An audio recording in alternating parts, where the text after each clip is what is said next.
Hi hello ఎలా ఉన్నారండి అందరూ? నేనైతే చాలా బాగున్నాను. మీరు కూడా అలాగే ఉండాలని కోరుకుంటున్నాను. ఎంత కష్టపడి వీడియోలు చేసినా కూడా ఒక 100కు 200కు మించి అయితే ఎవరు చూడడం లేదు. లాంగ్ వీడియోస్ అయితే. షార్ట్ వీడియోస్ అయితే పెట్టిన వెంటనే వేలల్లో అయితే వెళ్తుంది కానీ షార్ట్ వీడియోస్ అస్సలు వెళ్ళడం లేదు. ఈరోజైతే నేను గులాబ్ జామ్ చూపిస్తున్నా. ఏంటమ్మా గులాబ్ జామ్ మాకు అందరికీ తెలుసులే చేసుకోవడం అని చెప్పి మీరు అనుకోవచ్చు. కానీ ఇక్కడ కొన్ని చిన్న చిన్న టిప్స్ తోటి నేనైతే చూపించబోతున్నాను అనమాట.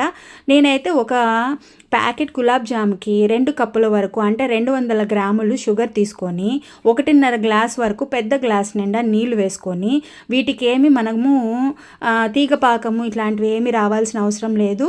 షుగర్ కరిగితే సరిపోతుంది. నేను అది కూడా చూపిస్తాను ఏ విధంగా ఉండాలనేది. దీనిలోకి యాలకుల పొడి కూడా వేసేసుకొని దాన్ని మరగబెట్టుకుంటున్నాను అనమాట స్టవ్ మీద అయితే.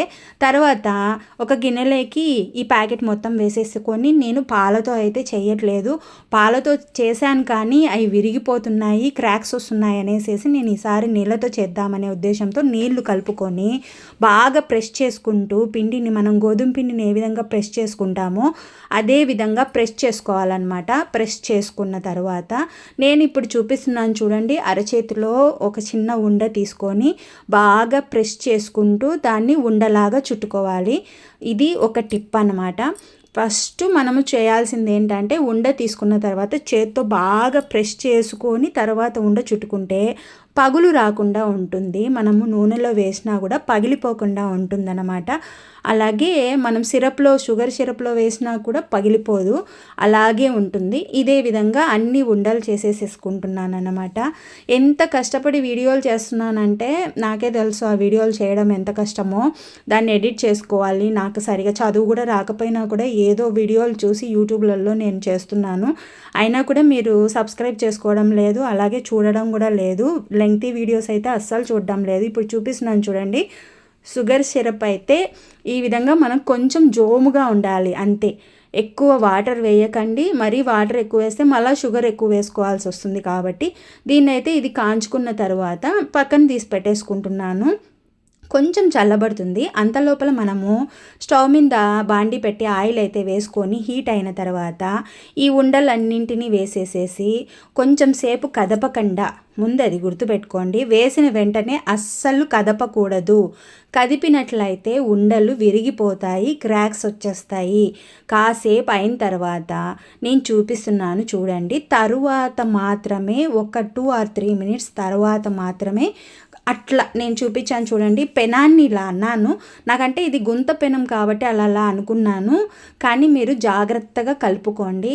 ఇలా తర్వాత ఇప్పుడు చూడండి, ఇప్పుడు మీరు ఎంత కలబెట్టుకున్నా కూడా అవి విరిగిపోవన్నమాట.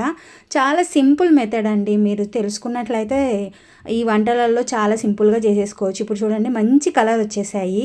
ఈ కలర్ వచ్చిన తర్వాత అటు ఇటు కలుపుకుంటూ వీటిని తీసేసుకొని ఒక ప్లేట్లోకి తీసేసుకున్నాను అనమాట. తీసిన వెంటనే ఇక్కడ ఒక టిప్ చెప్తున్నాను, తీసిన వెంటనే అస్సలు షుగర్ సిరప్లో వేయకండి.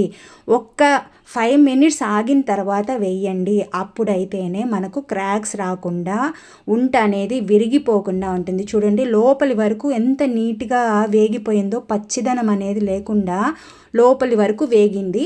ఇప్పుడు షుగర్ సిరప్ కూడా కాస్త మనము వేలు పెడితే ఉన్నంత వేడైతే ఉంది. ఆ వేడి ఉన్నప్పుడు మాత్రమే వాటిల్లో వేసేసి ఒక్కసారి కలదిప్పుకొనేసేసి తర్వాత దాన్ని ఏమీ డిస్టర్బ్ చేయకోకుండా ఒక 2 hours వరకు మనం అలా వదిలేసామంటే మంచిగా ఆ షుగర్ సిరప్ అంతా ఈ గులాబ్ జామ్ వాటిల్లోకి ఇమురుకొని చూడండి ఇంకా డబల్ అయిపోయింది, ఉబ్బిపోయింది అనమాట. ఇప్పుడు చూడండి షుగర్ సిరప్ కూడా ఇట్లా అంటుంటే ఎంత నీట్గా దాంట్లో నుంచి వస్తుందో. చాలా బాగుంటుంది. తక్కువ టైంలో చాలా ఈజీ రెసిపీ. పిల్లలకు చేసి పెట్టినట్లయితే చాలా ఇష్టంగా తింటారు. ఈ వీడియో అందరికీ నచ్చుతుందని అనుకుంటున్నాను. నచ్చిన వాళ్ళు చూసి సబ్స్క్రైబ్ చేసుకొని మీ ఫ్యామిలీ ఫ్రెండ్స్ అందరికీ షేర్ చేయండి.